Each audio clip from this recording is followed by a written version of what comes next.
और आज इस वीडियो में हम जो डिस्कस करने वाले हैं वो करने वाले हैं 7/1/2025 को जो एग्ज़ाम हुआ यूजीसी नेट का उसका एनालिसिस। तो आज की इस वीडियो में हम उन टॉपिक पे डिस्कस करेंगे जिससे जो है क्वेश्चंस पूछे गए थे और किस तरह के क्वेश्चंस पूछे जा सकते हैं, उन पर भी आज चर्चा करने वाले हैं। तो वीडियो को एंड तक देखें, काफ़ी जो है हेल्पफुल है हमारी ये सेशंस। आप देखेंगे कई सारे क्वेश्चंस जो थे वो रिपीट किए जा रहे हैं एनटीए के द्वारा, तो इस तरह की वीडियो जो है आपके लिए काफ़ी हेल्पफुल बन जाती है। तो वीडियो को एंड तक देखें। वीडियो पसंद आए तो लाइक जरूर करना, चैनल को सब्सक्राइब नहीं किया है तो जरूर कर लें।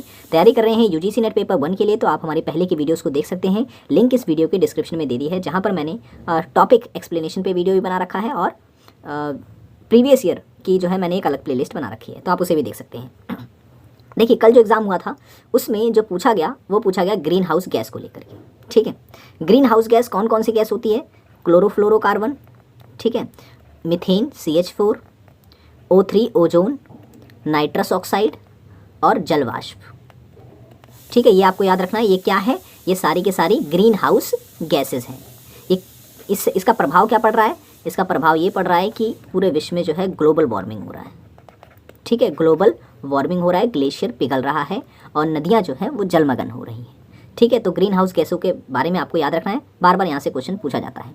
बाइनरी डिजिट के ऊपर क्वेश्चन पूछा गया। मैंने आपको जो है किस तरीके से बाइनरी निकालते हैं वो बता रखा है, एक बार फिर से बता देता हूँ। जैसे कि मान लीजिए आपको दे दिया जाए एक डिजिट, हालांकि आप मैच करने के लिए देता है, तो आप किस तरीके से उसे पता करेंगे कि कौन से डिजिट का बाइनरी क्या बनेगा। तो देखिए, जैसे 23 है, मैं कहूँ कि इसका बाइनरी कन्वर्जन कीजिए, तो आपको करना कुछ नहीं है, बस इसको 2 से डिवाइड करना है। तो देखिए 2 से तो कटेगा नहीं, ठीक है ना, क्योंकि एक रिमाइंडर हो जाएगा, तो एक जो रिमाइंडर रहेगा उसको अलग कर दो। अब ये बन गया 22 को 2 से जब काटोगे तो 11 बन जाएगा ये, ठीक है ना, क्योंकि 2 से कट जाएगा। फिर 2 से 11 नहीं कटेगा, फिर एक रिमाइंडर इधर कर दो, बच गया, बन गया ये 10 और ये 5 से कट जाएगा। फिर इसे 2 से काटोगे तो ये 5 नहीं कटेगा, 4 कट जाएगा, फिर ये एक रिमाइंडर इसका अलग कर दो, तो ये 2 बारी में कट गया 4, ठीक है। फिर ये 2 से पूरी तरह से कट जाएगा, तो यहाँ 0 कर दो और फिर यहाँ पर 1 आ गया। तो आपको करना यह है कि नीचे से बस ये वाले जो नंबर हैं वो लाइन से लिख देने हैं, यानी कि आपका 1 0 1 1 1 जो है ये बाइनरी हो गया है किस डिजिट का? 23 का। ठीक है, 23 का बाइनरी क्या बन गया? 1 0 1 1 1। ठीक है, तो इस तरीके से आप जो है बाइनरी बना सकते हैं। एग्जाम में जो क्वेश्चन पूछा जा रहा है वो मैच करने के लिए देता है कि किसका बाइनरी कौन है। जैसे कि आपको दे देगा 23 28 52 और यहाँ पे बाइनरी बना देगा, तो बताना पड़ता है कि इनका मैच किससे है। ठीक है ना, तो अगर आपको ये आता रहेगा तो आप इजीली निकाल सकते हैं। ओके, प्रयोगात्मक अनुसंधान से क्वेश्चन पूछा गया था। तो क्या होता है प्रयोगात्मक अनुसंधान? तो प्रयोगात्मक अनुसंधान जैसे नाम से ही जो है क्लियर हो जाता है कि ये प्रयोग पर आधारित होता है और इस प्रकार के अनुसंधान में जो है तोड़ मड़ोड़ की जा सकती है, क्योंकि इसमें लोचशीलता पाई जाती है और परिस्थिति के अनुरूप जो है इसमें परिवर्तन भी संभव है और ये काफ़ी व्यवहारिक होता है। ठीक है, इतने पॉइंट आपको याद रखने हैं। और अगर पूछ ले गुणात्मक और मात्रात्मक अनुसंधान, ठीक है, काफ़ी पूछा जा रहा है यहाँ से क्वेश्चन, तो इस टॉपिक को एक आगमनात्मक, निगमनात्मक, गुणात्मक, मात्रात्मक अच्छे से पढ़ के जाएं, यहाँ से क्वेश्चन रिपीट हो रहे हैं। तो गुणात्मक अनुसंधान क्या होता है? जिसमें हम मानव व्यवहारों का अध्ययन करते हैं। मात्रात्मक क्या होता है? जिसमें हम आंकड़ों का अध्ययन करके निष्कर्ष तक पहुँचते हैं। ठीक है, तो इसमें याद रखना है। बोट एंड स्ट्रीम, नाव और धारा से सवाल पूछा गया। ठीक है, नाव और धारा से जो है सवाल पूछा गया है, तो ये आपको जो है अच्छे से टॉपिक कर लेना है। अब यहाँ से क्वेश्चंस पूछे जा रहे हैं। तो नाव और धारा का कॉन्सेप्ट जो है मैंने शायद इस पर एक वीडियो बना रखी है, आप चेक कर सकते हैं प्लेलिस्ट में जाकर के।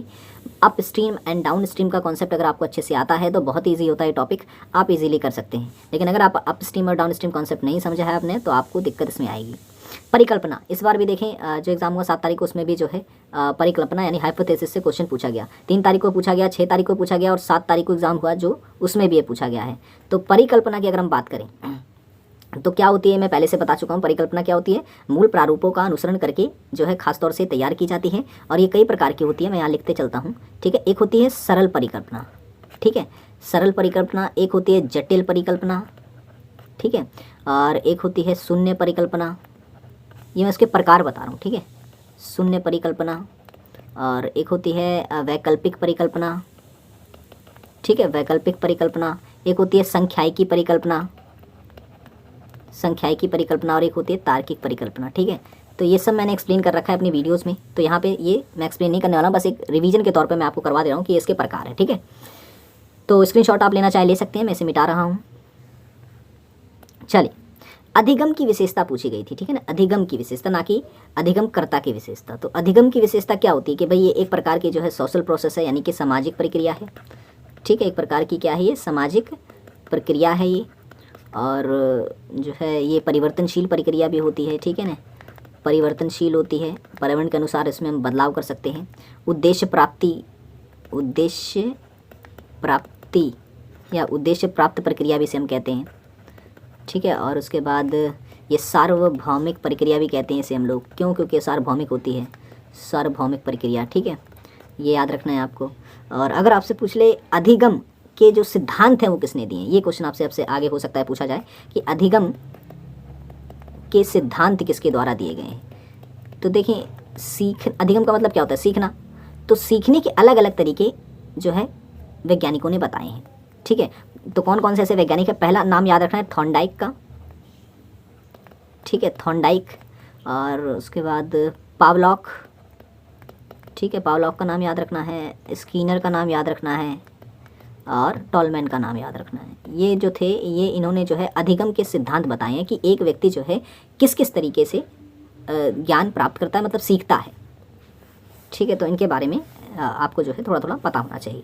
मेलवेयर पे क्वेश्चन आया, मेलवेयर पे ही बार बार पूछा जाता है, तो मेलवेयर के बारे में आपको पता होना चाहिए। मेलवेयर कई टाइप्स के होते हैं, ठीक है, मैं आपको यहाँ पर लिखवा देता हूँ कि मेलवेयर जो होते हैं वो कई टाइप्स के होते हैं। जैसे कि एक होता है वायरस, ठीक है, एक होता है वायरस, फिर एक होता है ट्रोजन होता है एक, ठीक है, एक होता है रैंसमवेयर होता है, एक स्पाईवेयर होता है, और एक होता है आपका रूट किट होता है यहाँ पर, ठीक है, एक की लॉकर होता है।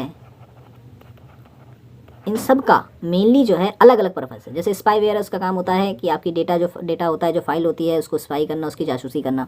रैंसमवेयर जो होता है आपकी फाइलें लॉक कर दी जाती हैं, उसके लिए आपके लिए जो है आपसे पैसे मांगे जाते हैं, ठीक है। वायरस जो होता है वो आपके फाइल्स को इफेक्ट करने के लिए खास तौर से काम करता है।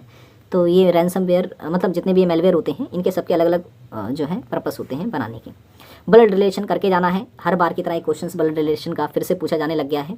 और कोडिंग डिकोडिंग भी आपको पढ़ लेनी है, ठीक है। कोडिंग डिकोडिंग में कई टाइप्स होते हैं, ये चीज़ आपको याद रखना है, ठीक है। तो ज़्यादातर जो पूछे जा रही है वो अल्फ़ाबेटिकल है, ठीक है, कि अल्फ़ाबेट को चेंज कर दिया कि ABC को अगर इस तरीके से लिखा जाता है तो BCD को किस तरीके से लिखा जाएगा, इस तरीके से कोडिंग डिकोडिंग के सवाल आ रहे हैं, ठीक है। तो आज की वीडियो में इतना ही। वीडियो पसंद आई तो लाइक जरूर कर देना, चैनल को सब्सक्राइब नहीं किया तो जरूर कर दें। तैयारी कर रहे हैं यूजीसी नेट पेपर 1 के लिए तो आप हमारी पहले की वीडियोस को जरूर देखें, लिंक इस वीडियो की डिस्क्रिप्शन में मैंने दे दी है, क्लिक करके आप जरूर एक बार ट्राई करें।